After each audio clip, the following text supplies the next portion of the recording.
से निकल कर आई, जैसे अभी आपने बताया, मतलब मुझे ऐसा लगता है कि आपने कहा कि आपको पता है जीना सबसे बड़ा मजबूती कदम होता है। ये सब कदम आप नहीं तय कर सकते जब आप शिव को अपना परम पिता मान रही हैं।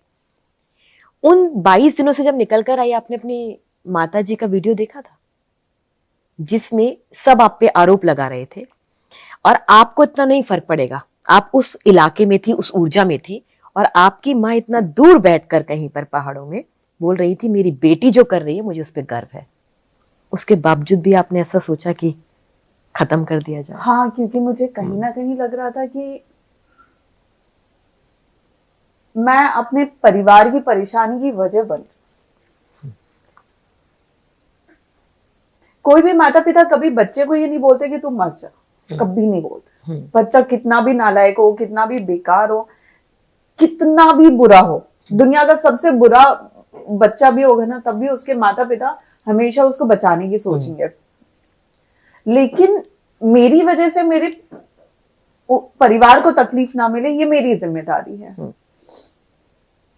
तो आज भी ये होता है कि मेरे आप जितने वीडियोस देखोगे, मैं कितना भी अच्छा, कितना भी सुलझा वीडियो बना लूं, लेकिन उसमें ये होता है कि भाई उसमें 150 कमेंट उल्टे सीधे आते ही हैं। वो मुझे तकलीफ नहीं देते क्योंकि मैंने तो पढ़ना बंद कर दिया, लेकिन वो मेरी फैमिली को तकलीफ देते हैं और वो तकलीफ मुझे मिलती है। उनकी क्या गलती है? उन्होंने कुछ नहीं बिगाड़ा। उन्होंने एक ऐसी जिद्दी सी बेकार सी बेटी पैदा कर दी है जो समाज के लिए जीने का दायित्व उठाने को चली है। और ये कलयुग है, यहाँ पे आप दूसरों का सोचोगे आपको लोग बेवकूफी समझेंगे, तो वही चल रहा है। तो मुझे सबसे पहले अगर चिंता किसी की होती है तो वो अपने परिवार की ही होती है, मुझे मेरी नहीं है। मैं तो इस माइंडसेट से हूं कि अगर मुझे आज से 10 साल बाद मौत मिलनी है तो वो मौत मुझे आज आ जाएगी, मुझे फर्क नहीं पड़ेगा। मैं वो इंसान हूं जो खुल के ये बोलते हैं मुझे मौत से डर नहीं लगता है। मैंने एक ही चीज का डर निकाला अपने जीवन से, मौत का।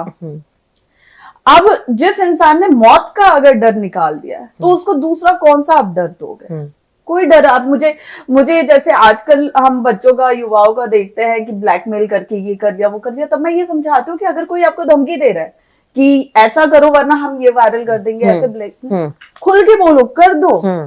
मेरा तो ठीक है जो होगा, तुम्हारा क्या होगा वो सोचो। आप जहां डरते हो, जहां दबते हो, आपकी वीकनेस सामने वाले को समझ में आती है, वहीं आपका खेल खत्म हो जाता है और वहीं से आपकी बर्बादी तय हो जाती है। हर्षा, आपको लगता है कि आपके खिलाफ उस समय भी और आज भी साजिश हो रही है? बिल्कुल। क्या ये भी पक्ष हो सकता है कि वो लोग ऐसा सोचते हो कि फेम पाने के लिए हर्षा ने ऐसा किया? पहले भी सबने ये बोला, जब मैंने संन्यास दीक्षा ली तब भी सबने ये बोला। कुछ संत निकल के आए मेरे संन्यास दीक्षा के 24 घंटे बाद, उन्होंने बहुत सारे आरोप लगाना शुरू किए कि इसको फॉरेन फंडिंग मिल रही है, इसको महाकुंभ में भेजा गया महाकुंभ खराब करने के लिए, अब इसको उज्जैन लाया गया है सिंहस्थ कुंभ खराब करने के लिए। और एक डायलॉग उन्होंने बोला कि 900 चूहे खा के बिल्ली हज को चली, ये है। ये संतों के मुंह से मैं सुन रही थी। कमजोर व्यक्ति के डायलॉग्स होते हैं। हाँ, तो ये सारी चीजें चल रही थी।